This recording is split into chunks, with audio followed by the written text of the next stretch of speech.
Good afternoon friend, সবাই কেমন আছো? আশা করি খুব ভালো আছো, আমিও ভালো আছি। চলে এসেছি রোজগারের মতন ছোট্ট একটা মিনি ব্লগ, যেটা আমি প্রত্যেকদিনই তোমাদের সাথে শেয়ার করি। সেটা হলো আমার রান্নাঘরের ব্লগ, মানে আমি রোজগারে কী কী করি না করি। তো চলো আজকেও কী রান্না হয়েছে একবার দেখে নাও।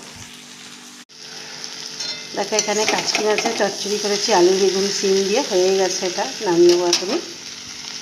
আর এই যেখানটায় ডাল করেছি, মুসুর ডাল, তেঁতুল দিয়ে টক ডাল করেছি।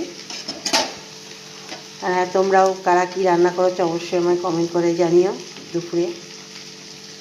আর এই যেখানে একটু সকালে একটু চিকেন স্টু করেছি, এটা রেখে দিয়েছি, রিকেশে খাবে স্কুল থেকে, দাদার খাওয়া হয়ে গেছে।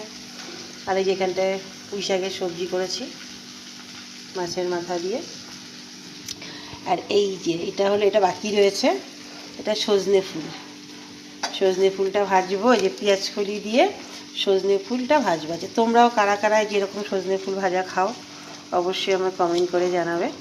আর এই ওয়েদারে কিন্তু সজনে ফুল খাওয়াটা খুব ভালো, তা আমরা তো খাই, তোমরাও কারা কারা খাও অবশ্যই কমেন্ট করে জানাবে। তো চলো আজকে এইটুখানি রান্নাবান্না হয়েছে। আমার এই ছোট্ট মিনি ব্লগটা তোমাদের কেমন লাগলো অবশ্যই আমাকে কমেন্ট করে জানাবে। চলো টাটা, বাই, দেখা হবে নেক্সট কোনো ব্লগ বা ভিডিওতে। Bye bye.